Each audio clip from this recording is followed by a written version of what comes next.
வையுங்கள். ஆண்டவர் பாருங்க, ரொம்ப சேர்த்து வைக்கிறதுல அவற்றை தான் நம்ம கத்துக்கிறணும்.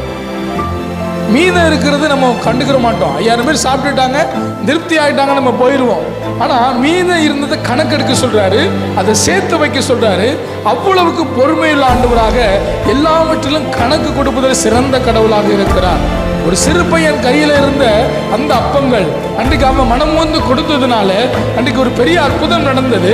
கர்த்தர் அதை ஸ்தோத்திரம் பண்ணி அவர்களுக்கு பிட்டு கொடுத்தார். 5000 புருஷர்கள் சாப்பிட்டு திருப்தி அடைந்தார்கள். மீதம் 12 கூட எடுத்தார்கள். இன்னைக்கு நம்முடைய வாழ்க்கையிலையும் நம்முடைய குறைவுகளை கண்டு நாம் பயப்பட வேண்டாம்.